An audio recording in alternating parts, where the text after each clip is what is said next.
All right, episode 9, The Wealth Architect. I can't believe we're 9 weeks in.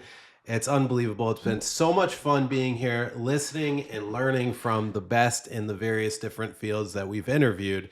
And today I'm very excited because today's guest is not only a great friend of mine, but also is Meg Marie O'Rourke. She's a registered dietitian. She's the host of Harmony with Food radio show, which, by the way, airs coast to coast from Boston to Seattle on a dozen or more stations. And Meg helps high-powered professionals fix gut issues, okay, and overcome food sensitivities and break through weight loss resistance because she knows that peak health fuels peak performance. Super important, okay?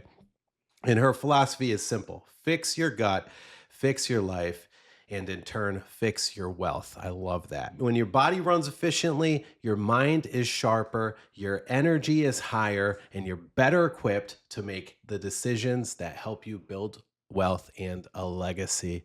Awesome. Thank you so much for being here with us, Meg. Thank you You're so much for having me, Emilio. You're very welcome.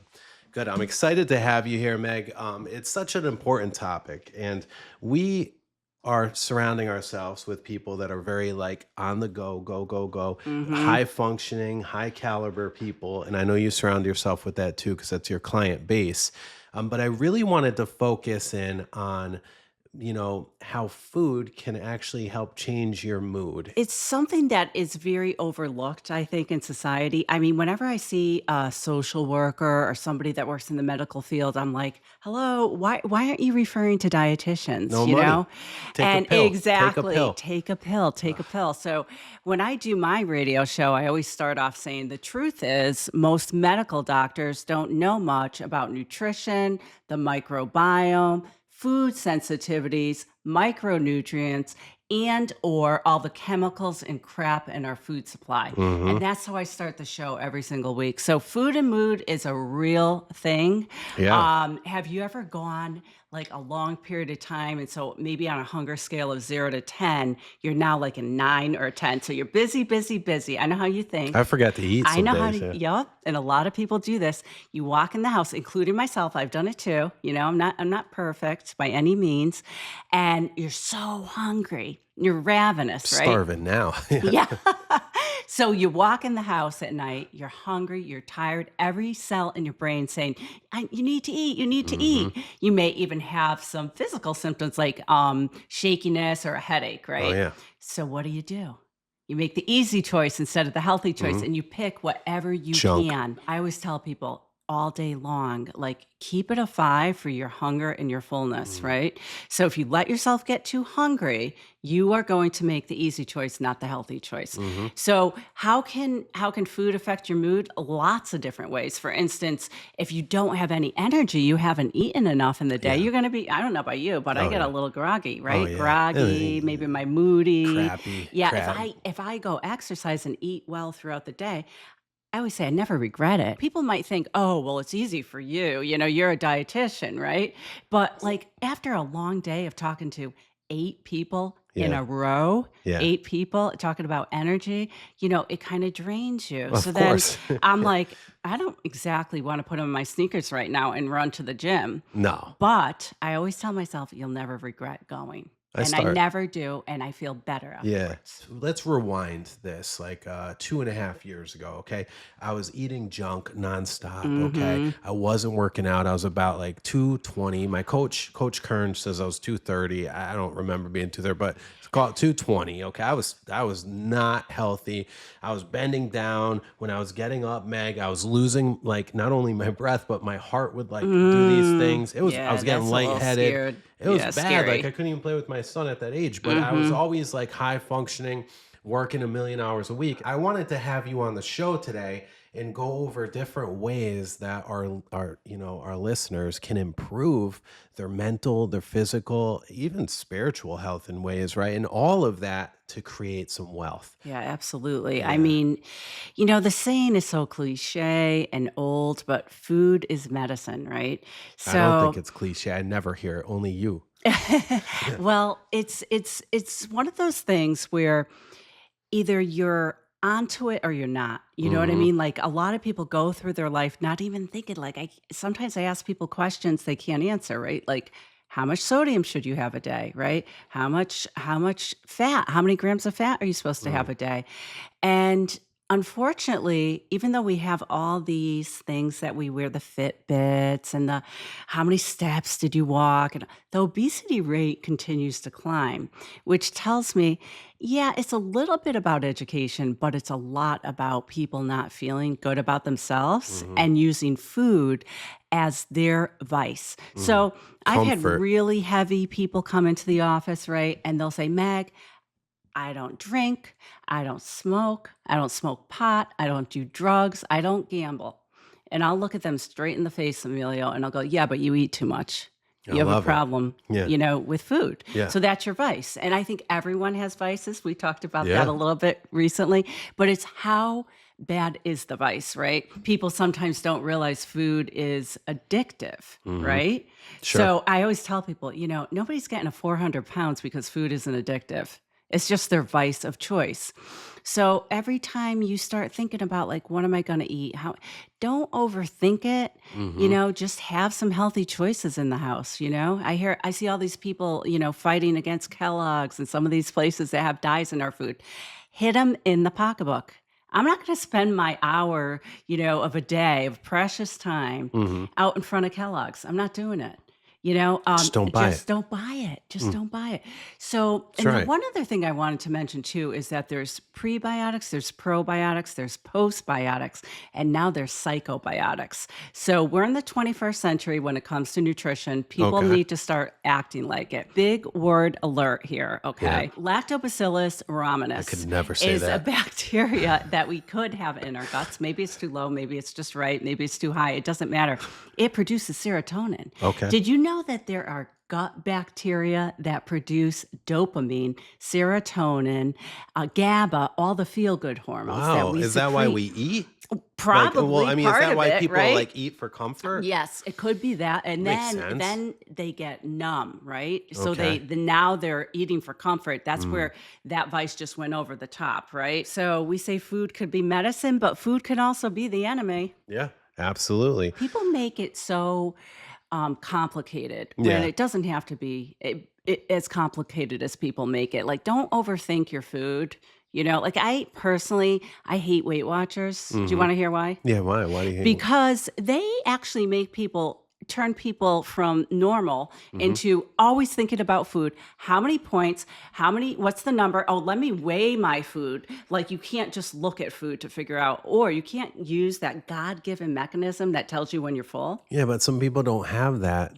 Like, what about those people that need that kind of guidance? Yeah, well, Like, the problem is though that it develops into an eating disorder because mm, now, because I've asked so many people, trust me, how often were you thinking about food when you were on Weight Watchers? They would say like 80% of the day. yeah, And when you're doing anything 80% of the day, even working, right? 80% of the day, no family, no, hobbies, you for might want to what? Yeah, reevaluate a little yeah. bit. And, we all have to do that. We're all improving. Do that in your 20s. Yeah, Yeah, exactly, yeah. exactly. So basically, I feel like Weight Watchers just causes people to ruminate all day long, weigh your food, count your food, how many points is that, how many points is that, and I think it's doing more harm than good. Obsessing over anything is not good. Right, Too much. exactly. My mom would always say, Emilio, too much of a good thing is not good.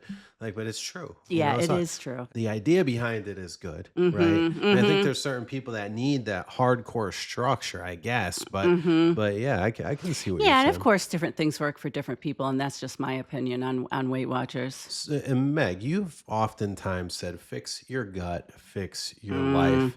How is gut health directly connected to someone's ability to build wealth and perform at their peak? Well, actually, tonight I'm doing a lecture on a speaking event on the microbiome, your second brain. So basically, they're saying what happens in your gut, you have feelings that come from that. We were talking So, about that a little bit earlier, the yeah, right. serotonin. The serotonin, the dopamine, all of those things. So, what I'm hoping we'll find in the future is that not all everybody's going to a conventional doctor, telling them they're depressed, and then they're putting them on some crazy, crazy pharmaceutical with millions of side effects, right? Yeah. So I always say if big pharma wins, you lose, right? So we don't want them to win. We want to win. 15% of people in the United States have gut issues. Okay. It could be IBS, irritable bowel syndrome. It could be IBD, irritable bowel disease, which is just an autoimmune disease like Crohn's disease, celiac disease, etc. A lot of times when doctors scope you every single which way you can be scoped, and then they say, you have IBS, bye, or they try and give you a prescription med, Yeah. that's where I come in because Okay. I am doing testing to determine exactly what food, drinks, and supplements you should or should not be consuming Yeah. based on nutrigenomics, the microbiome, food sensitivities, et cetera. So when you hit a brick wall with conventional medicine, that's where I come in. Makes sense. So there's people that are listening to this right now, Meg, that are they have IBS, they have issues, and that, of course, is super disruptive to growth and to progress in business or in any kind of wealth creation. So I appreciate your information here. If they want to connect with you, like how do they reach out to you? I always want to give that. I'm consistent with Harmony with Food. So it's Harmony with Food on Facebook, Twitter, and X, Okay. all Harmony with Food. The radio show is Harmony with Food. You can listen to that on any of the podcast platforms. It's on every single one from iHeart to you name it. And yes, the website's Harmony with Food. I try and keep it consistent. Yeah. And I've something inside me felt that I needed to say it. There's somebody listening to this. And the way I approach every single podcast, Meg, is if our podcast can help one person in any given area, boom, Amen. it's worked. Amen. Yep. So, Meg, what do you do differently, okay, as a dietitian than most doctors or nurses when helping your clients achieve real health breakthroughs? Yeah, so I say test, don't guess. And when you hit a wall with conventional medicine, you need to try something else like I did. I don't even know if I've ever told you, Emilio, but What? I was injured in the hospital about when I was 18.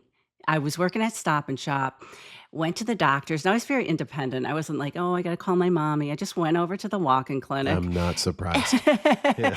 And the guy said to me, now this was many, many years ago, he said, young lady, Yeah. you need your appendix out. And I'm like, Ah, oh, you're kidding me. Fast forward, went to the hospital. They said they didn't think it was that, although it was. And they sent me home and they told my parents to pick up some Maalox on the way home. My parents pick up the Maalox. I fall asleep because I didn't sleep all night. I woke up. And long story short, I was never in so much pain in my whole life. I almost died. yeah. After that, I needed 5 more surgeries Oh, for boy. what a disease called adhesion-related disorder. I won't get into that, but I finally said, this is the definition of insanity. I would lose a ton of weight. I would end up out of work. And you know how that is when you're a solopreneur or an Yeah. entrepreneur. And then I was getting anxiety, right? And it was just a bad. And I said, you know what? This isn't working. And I dug and I dug and I looked for a functional nutritionist. There weren't that many around back There then. still isn't enough. Yeah, I know you got that right. So I finally found her and I did the testing. I put everything on a credit card. Everything went on a credit card. I was bad times. And I said, you know what though? If I can't work, this is just the definition of insanity. I just keep going in the hospital, out of the hospital. I'll get better for a little while, and then I lose a ton of weight, and food doesn't stay down, et cetera. And I just was like, I'm going to do this. I have to try Awful. something Yeah. else. Yeah.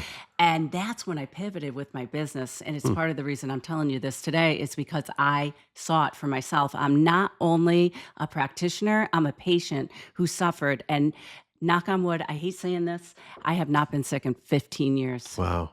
It's very inspirational. It was like God telling me, you really need It's your to, calling. yeah, it's my calling. And I Yeah. always say I'm the anti-diet dietitian, and I was put on this earth to change the way you think about food. I love it. And it's so true. And, for our leaders listening, okay, people hustling all day, every day, doing a million things, wearing a million different hats, they're constantly under pressure. We know that. Running a business, you're constantly under pressure, investing, whatever Yep. it is, risk, pressure. How does stress affect the gut? How does it affect your gut health? And how does that show up in business results? Great, great question. So, yeah, I say We should all. I don't know about you, but we talked about things we did when we were younger before. I won't go into it right now, but and my parents bought crappy food and we ate that Uh, crappy TV dinners and stuff like nasty. that. And I feel like everybody needs to give their gut an oil change, the microbiome, give it that oil change that it Hmm. needs because you're going to feel more energy. If you don't believe me, look at my testimonials on my site where people say things like, it has changed my life. Okay. Look at every testimonial, and the How long testimonial does is it for me to take say. once you start like eating clean, eating healthy? Like, how long does it take for you to really feel Honestly, this? 6 months. 6 months. Okay. That's when you'll start seeing the results because I have a I feel like sooner. proven methodology. It's a Okay. 6-step method, easy for me to say again. So 6-step method that, and the first step is to get rid of all the opportunistic bacteria, pathogens, parasites, whatever it could be. And we are going to do that naturally with herbal antimicrobials and nutraceuticals. I can't prescribe. I don't want to prescribe. Mm. I've never wanted to prescribe. Even when I was in college, like the first year, I was like, yeah, but if I go pre-med, I'm going to have to prescribe. I'm going to drink the Kool-Aid in med school. And then I would have just been one of them. Yeah. So I No. went with my heart. Walk us through like one of your clients that has done this. Okay. Okay. An extreme example. Maybe Okay. somebody that was very overweight, right? Had no energy, no nothing, gut health, horrible. And let's talk like, so they ditch all the crap food. Okay. They start eating clean. They start working with you, taking the right supplements, maybe. Supplements, Okay. nutraceuticals, herbal antimicrobials. What's the first thing that they tell you that they feel different about? Well, usually what happens is you go through the first phase is what we call remove and kill. Mhm. So in that phase, you're going to have a Herxheimer reaction, which means that you are kind of you withdraw from like the food that you are supposed to stay away from. Mm. So usually when someone does a microbiome test, I'm going to highly, highly recommend they do a food sensitivity test Okay. because antigens produce antibodies to certain foods and it's different for every single one of us. And so they will feel a little sick at first, just being Mm. totally No, transparent that's okay. here. It's good to know. And some people even time it like, oh, Meg, I'm going on a cruise next week. I'm like, don't start it next week. Then like Mm. we get back, settle down, and let's start it You then. got to rip the Band-Aid off sometime though. Yeah, So yeah. don't always find that excuse, like, oh man, I Yeah, hate excuses are a cover up for fear, is Yeah, what I always yeah. say. So, no more excuses, no more trying to just pretend. And when something is bothering you so much, it's affecting your work, it's affecting your ability to play with your children or your grandchildren. You're afraid you're going to be sick Awful. on Yeah. your own daughter's wedding day. And a patient that I'm thinking of, yes, she got sick first. She was retired. Her husband was retired. They did it, all whatever right is. They did it all right. They were retired young, that window small between like 60 and 80. And they wanted to do things, but they couldn't because she was so sick all the time with GI issues. And she Mm. even told me, Meg, I didn't know if I could make it through that first period, of the remove period. And she did. And she came out, and already after 1 month, she was starting to feel better. But by So 6 about a months, month. Yeah. she was unbelievably happy. Oh yeah. Yeah. So, Radiates. You see it in people's skin, you see it in their energy, just how they show up is just way yeah, better, right? So you exactly. got that first step. Now again, we were talking about an extreme example. So that extreme example took about a month to go through the first step. Talk about steps 2 and 3. Yeah, so the second step I like to do, and different practitioners do it different way, but what I found has worked for me in my business is the second step after we kill, we're now going to inundate the gut with the good exact prebiotics that you need for your system. Now, we're not walking into GNC or wherever and picking up a bottle of probiotics that says, number one, doctor recommended 80 million billion strands. Well, that does you no good if the strands aren't the strands you need. So by testing, we get to see what you're low in and what you were too high in and we Yep. killed. Now we're inundating the gut with All right. exact probiotics that you need. But I always say go low and slow. So I never put you on more than one thing at once because I feel, and we gradually get you up to the dose that I want you at, Mhm. because I feel that if I put you on two and then you felt sick, now we're going to have to get rid of both and we don't know which one it was. Mm, So I like to just say, smart. go low and slow, Yep. be patient. The tortoise wins the race, right?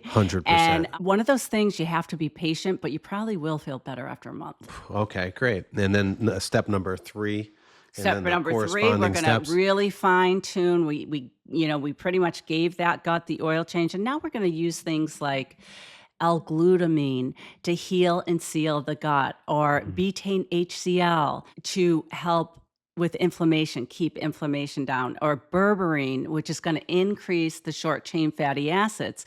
Short chain fatty acids need to be robust. Mhm. Okay. And berberine will help bring those up. They help us absorb vitamins and minerals, micronutrients, all the different vitamins and minerals nobody ever like. People talk about vitamin D, and Yeah. I always say, like, why is vitamin D the Kim Kardashian of vitamins? How about all the other ones Yeah. that, vitamin A, C, all the B vitamins, and we could It's go easy to on and understand on. and sell, that's why. Yeah, Like, exactly, you exactly. when you're talking, all these big words that are coming up, I have no idea what they mean, and I'm not alone because our listeners are probably like, "What does that mean?" But this is the exact reason why don't go at it yourself, right? Like, Yeah. if you whatever business you're in, that's where you specialize, okay?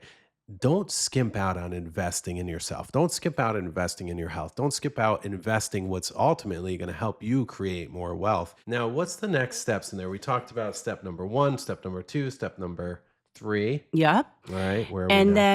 then we actually talked about 3 and 4, right? Okay. So and then we could put in like enzymes, lemon balm oil, things that are known to help with GI issues, whether Mhm. it's constipation, bloating, whatever it is. I know it's not a And sexy never thought I'd be talking subject. about constipation I on the know, Wealth right? Architect, but It's not, a sexy subject, yeah, but it's my life. Like, people will have to tell me things we probably won't even discuss right now. And I'm like, this is my life. This is yeah. what I do. I don't care. Like, I have no feelings attached to this. Let's just We're all get you humans. better. Right. No Right. one Exactly. is like, you can't get away from being human, right? And I'm glad to be human, Yeah, but of we have course. our limitations. Yep. And we like to think, especially, and I'd say we, and I'm no longer in this category, the young entrepreneurs, right? Say 25 to Mm-hmm.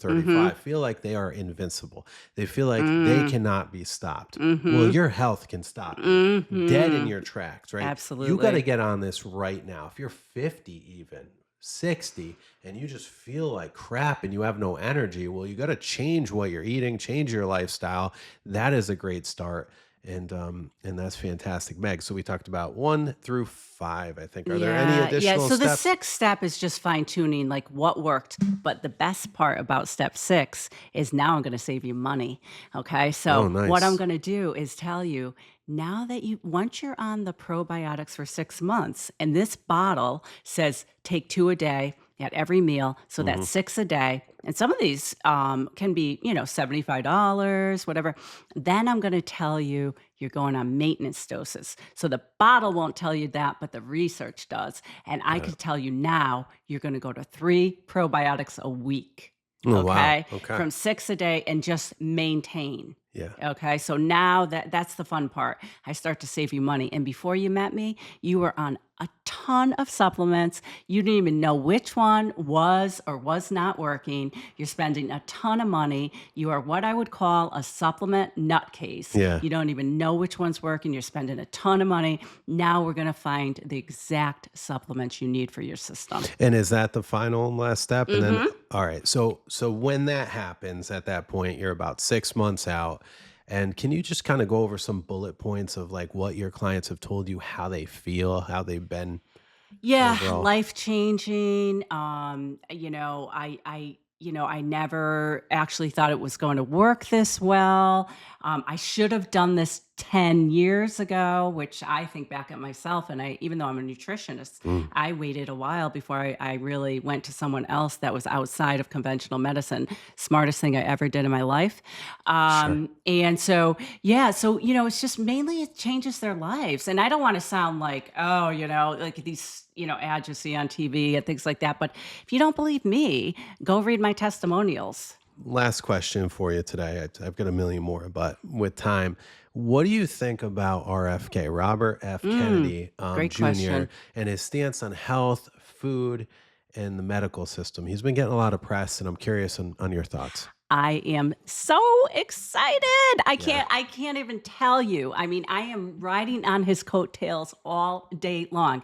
Is he a little out there? Do I believe that some of the We're all a stuff little out there. yeah, right. We're all a little bit out there. Do I believe every single thing he says? No. But you Mm. shouldn't believe everything, Should you I know, believe everything you say? no, absolutely not. Because we all, see things differently. We may not intentionally be trying to lie, but we see things Yeah, and differently. we explain things differently. Yep. They're under. Yeah, I Yeah. mean, So I people say, perceive them differently. if Big Pharma wins, you lose, go Yeah, RFK, name one other person in the Senate or elsewhere in no, the government not that that I has know. even brought this off. I've been screaming from rooftops for years. Mhm. But guess what? My last name is not Kennedy, and that's okay because he's opening other people's eyes, and I am going to be, just riding on An his advocate of coattails that all all day. day long. Yeah, because our food is poison. It really is. A lot of our food in the grocery store is poison, and that's a whole nother topic. But Ugh.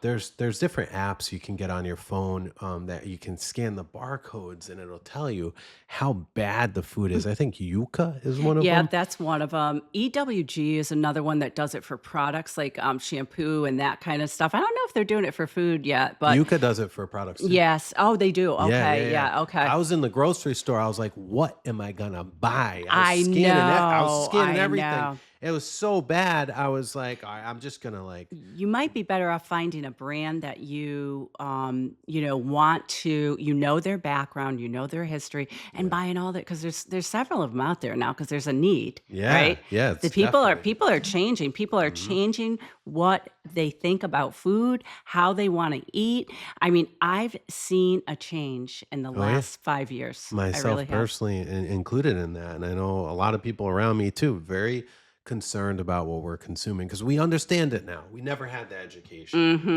Mhm, mhm. but Yeah, I mean, you can't be an expert in everything. I mean, no. ask me to put a roof on a house or, Uh, sell some real estate or do a recording for a podcast or, stay in your zone of yeah. genius. I don't know who said that, but it stuck with me and I always feel like, why would I save $20 or $100 doing an oil change Yeah, no, when you're I'd have gonna to end up spend 3 losing. hours in my Yeah. driveway You trying to lose figure it money out? doing that. You Yeah, really do. exactly. Awesome. So today's guest again, Meg Marie O'Rourke, and she's the leading dietitian and registered dietitian, host of Harmony with Food radio show, aired all over 12 different stations from Boston to Seattle, Florida, Chicago, and everywhere else in between. Good stuff. Meg, thanks so much for being on The Thanks, Wealth Architect. Emilio. Awesome. We hope that this helps you. And remember, what you eat really is either going to hurt or help you. So you need to decide where you want to go in life and what you want to do. And if this is an area you want to work on, make sure to reach out to Meg. She's easy to find and she's going to help you. Good stuff. Thanks again, Meg. Thank you. Awesome. When you're buying real estate, you need somebody that understands the ins and outs of the legal ends. It's so important to have the right attorney working for you.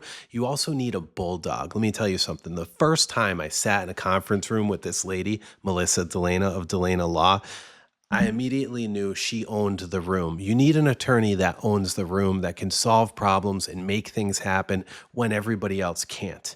You want to hire Delana Law in Massachusetts, Connecticut, or Rhode Island.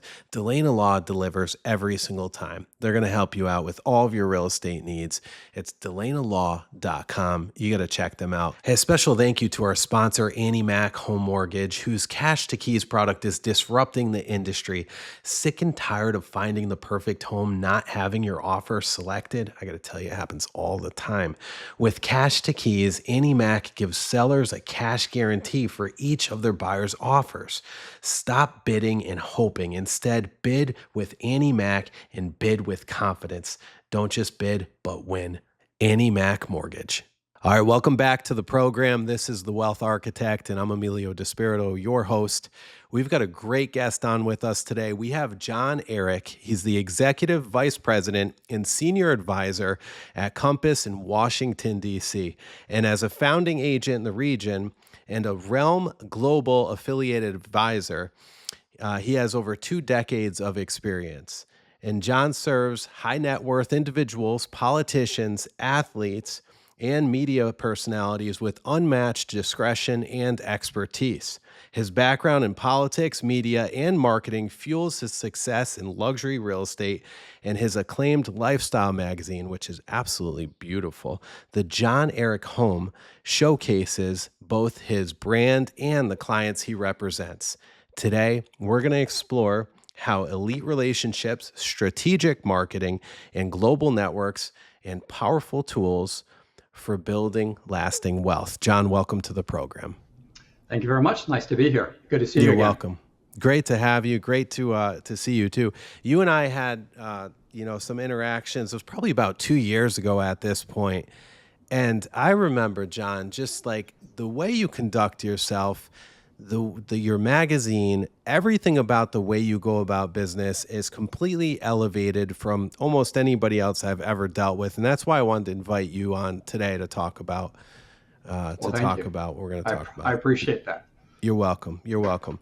So a couple things. Let's jump right in. What patterns and motivations are you seeing behind the recent wave of Americans relocating to London? Is it a lifestyle-driven thing? Is it a financial, political, or is it something completely different? It's frankly all the above. You have just market political instability in this country right now, just depending on what side of the fence that you sit on. And you have seen a lot of individuals try to continue to hold on to their wealth. We had a stock market thing earlier this year when the tariffs were first announced, and what you saw that kind of preceded that in some of the conversations we had, and then post the stock market going down, was a lot of capital just moving off the shores of the United States into places like the United Kingdom. And so what we're seeing is people just kind of having their plan B. Some people are moving there legitimately for work. Others are just a second place to have. But the outflux of American money now to offshoring is quite significant at the moment. Yeah. Do you think that's something that's going to continue to last? Or is that, do you think it's going to simmer? Yeah, I think just there's no end in sight in terms of what's coming out of 1600 Pennsylvania Avenue in regards to fiscal and monetary policy. So I don't see a shortening or just a blip. I think this is a long-term repositioning of capital from family offices to high net worth individuals to ultra high net worth individuals.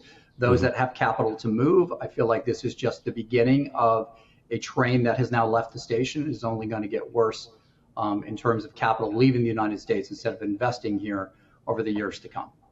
Do you find too, and I know we're not economists, but do you find that money is coming in though? I mean, are people? So I know you have a location in London. You also have a location in Washington D.C. Are you finding that there's different types of people now coming into Washington D.C., or is there money coming into the country? From what I am currently touching, there is not a lot of inbound capital. There is a lot of outbound capital at this current moment. So I'm not seeing it in reverse. Okay. And then the other thing too I wanted to ask you is, I heard that the Washington, D.C. market, and I want to talk bigger than this in a couple minutes, but I have a question here. The Washington, D.C. market, I heard that the amount of listings that hit over the past maybe 5-6 months is pretty high. Is that right? You went from a low inventory to a very high inventory market? So there were a lot of things floating around on Instagram and social media in regards to, oh my gosh, the market's been flooded with inventory. Nothing could be further from the truth. The fact of the matter is, I think somebody got online, they did some initial searching. I think it was based on a Redfin type analysis. Areas in which I operate: Arlington, City of Alexandria, McLean, Falls Church, Chevy Chase, Bethesda, DC proper. Is there an increase in inventory? Yes, but it's that time of year for us anyway. It's seasonal. True. Our inventory tends to come out in spring. It contracts in summer. It comes back out in fall, and then it contracts again in winter. So what you're seeing now is a bump up solely based on seasonal market of the DC metropolitan area. But have we had tons and tons of listings? The answer is no, we haven't. I have more buyers still than I have listings to show them. Got it. Yeah, we're experiencing that here too. In the Northeast. John, what cultural or logistical surprises do your American clients face when buying property in the UK, even at the ultra luxury level? Well, listen, in the United Kingdom, they have something called AML, which is anti-money laundering, which is not something that we do here in the United States. So when we onboard clients, we have a third-party vendor that we use. The third-party vendor makes sure you are who you say you are. You have to scan in your passport. We have to get a bill to prove that your address in the U.S. is what you say it is. And then we have to have a very detailed conversation about where the funds are coming from and if the funds are of a legal means. Those are things that are just required both in the United Kingdom and in the EU. And so from that standpoint, that's something really different. Most Americans aren't used to having very blunt conversations in regards to proving who they are via a passport or a license. I've never asked a client for a utility bill on the American side of this equation, and I've never had a conversation with a client in regards to are the funds sitting in their bank account from legal means. Yeah. All of those things are statutory requirements in the United Kingdom and things that we now have to do. Beyond that, there's stamp duty land tax, which is significantly higher in terms of the acquisition of property in prime central London is primarily where we're working.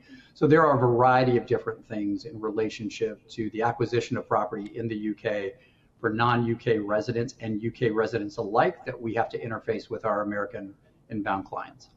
So going off of that, would you say for somebody purchasing here in the United States, it's a little bit of an easier process, a little bit less, deep dive? We don't have the same compliance rules in relationship to what the United Kingdom has in regards to just knowing who it is that you're doing business with, which is it's KYC, know your client. It's stuff that American law firms do here, but not to the depth that they do it in the United Kingdom.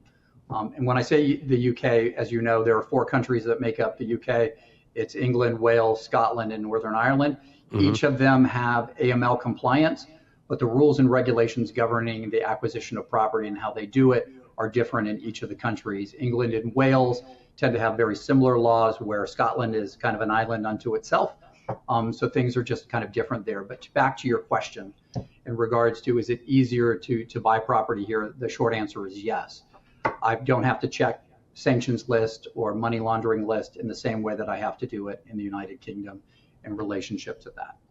Yeah, that's intense. How much of your business, let's just say like out of 100%, how much of your business is international? In Washington, we deal with a lot of inbound international people in relationship to IMF, the World Bank, entities that are corporately based here in Washington. So we deal with international folks all the time, and our population in the DC metro area is very international from that get-go. We started our brokerage firm in the UK earlier this year. The current issues related to how things are functioning in the United States has put the kind of the business on turbocharge. So at this particular point, we expect, it could be a 50-50 split in terms of how much business we're doing in the UK this year versus how much business we're doing stateside in terms of a 50-50 split. John, in building your own brokerage in London, how did you adapt your DC success to fit a completely different real estate environment while still serving the same type of clientele? I mean, I can't imagine running both. Listen, at the end of the day, what we have is a very niche brokerage in London. We are there to service inbound Americans, whether it be from a family office perspective or individuals buying. And so what we've done is overlaid American terms onto the British system. So for example, we call it fee simple here, it's freehold there. A surveyor is a home inspection. We've just kind of layered the American terms over it to make it super easy for inbound Americans to understand a system that is really opaque. Buyer broker agency is ever expanding in London, but it's not something that most folks that live in London actually take advantage of. It's primarily for expats, being Americans. It could be Canadians, Australians, folks that are used to that type of fiduciary responsibility in terms of their side of the ledger. So we have a very unique niche, and it's worked out extraordinarily well. And we have been, I guess what I would say is that the solicitors and the other estate agents that we're dealing with in the UK, because we're bringing buyers ready to go. There's something in the UK called the chain. I'm not going to go into it here, but we're bringing chain-free buyers, which makes the process go much easier. And we have cultivated and created an entire list of individuals, from solicitors to to immigration individuals, attorneys, to tax advisors, to education advisors, to make the inbound American experience as seamless and easy as possible. That's great to have. Yeah, like you said, Americans, and Canadians, we're used to that somebody, the fiduciary. We're used to having that real estate agent, the real estate advisor on the buy side as well as the list side, and so it sounds like in the UK, they don't normally do that. So buyers will just go right to the estate agent, right to the listing agent. In many cases, it's opaque. It's a seller system. Again, Okay. over the last 10 years, primarily with inbound Americans, that has fundamentally changed. So Wow. when I use the term PCL, that means prime central London. And then it's kind of the London metropolitan area. So Americans have certain places over just many decades that they've tended to land at: Holland Park, Notting Hill, Surrey, the communities that make up Surrey, and you've got Richmond and places like that. It has been prevalent there for a very long time. A lot of inbound people with American companies, again, used to buyer broker representation. It is there. It is just not as prevalent as it is here in the United States in relationship to the acquisition of buying a property with a buyer's agent representing them through the transaction. That's so interesting. It's amazing how different things are all over the world. Now, what do Americans need to understand when they are thinking about moving to London or the UK? It really depends on why you're moving there. That's kind of the first kind of big thing. Is it a second home, a third home? Is it a lifestyle change? You're physically looking to leave the United States and domicile there. All of those are unique and different conversations, at which point we bring in one of the solicitors that we're dealing with on the immigration side to kind of fully walk you through the process. The new Labour government just changed inbound immigration for the UK, so some of those rules and regulations have changed. I'm not an immigration lawyer. Each case is unique and different. So we are not involved in that process from the standpoint of we've got the right people to advise you in regards to whatever your circumstances may be for your inbound migration to the UK. But that's kind of where we start. If there is loans that need to be done or a variety of things, we've got companies there that can begin that conversation with you as well. So each situation is unique and different. The process is unique and different. We have a very strict kind of onboarding process from the AML, kind of explaining the terms, how the general process tends to roll out there from the acquisition of property. Is it a 2-month conversation? Is it 3 months? Could it be longer? It depends if it's a resale, if it's new construction. There's a variety of things that need to be explained to an inbound American in regards to that. And you might have said it earlier, I could have missed it, but what is the pull? Like, why would somebody want to leave? And I know we talked about different factors, but really, like, what is the pull? Like, what are people doing that are moving overseas? Are they running their business now from overseas? Is that what they're doing? Or do you find that they're keeping their companies in America, or are they just changing everything about what they're doing and they're moving everything overseas? No, I would say the majority of the people that we're dealing with are trying to have a foot in both places, just in case. Okay. So they're still running their American business. They're still here. They're still Americans. They may be working their way towards a British passport. That could be some of the conclusion here.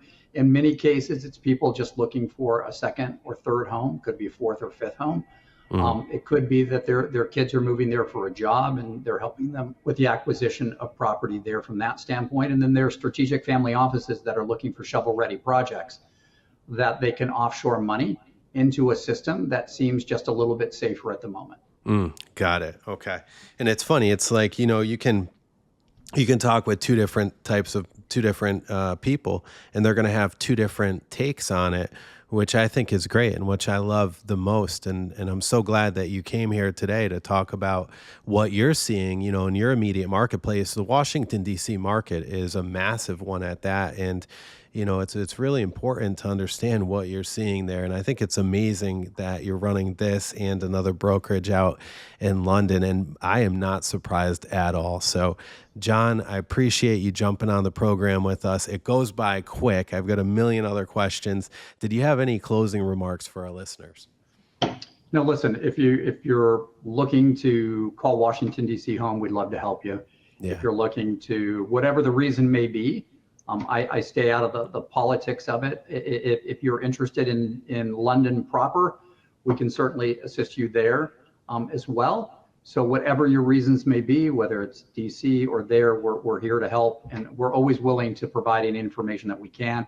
I like to say often that the we is better than the I, that if it was not for colleagues like yourself and those inside Realm and those in Compass and Sotheby's and EV and a variety of different places, none of us could get our jobs done.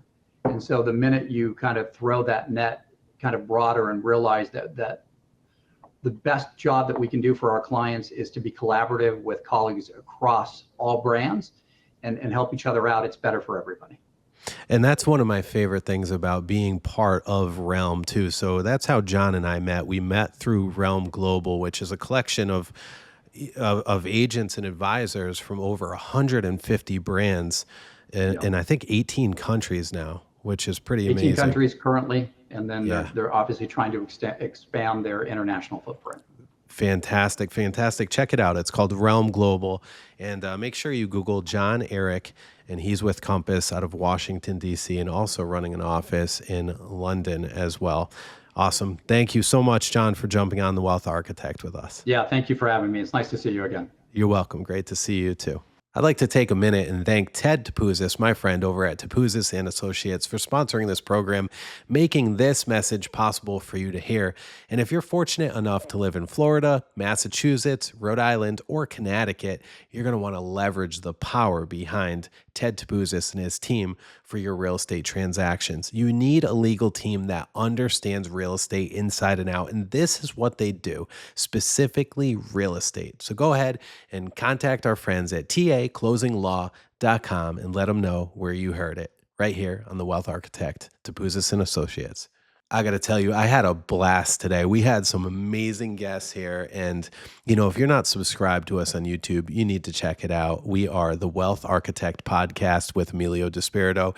And make sure you follow us on Instagram so you can stay engaged with all of the latest content and you can grow and build your wealth. Let's do it together. We'll be back here next week on SoundCloud, Spotify, iHeartRadio, YouTube, and Instagram.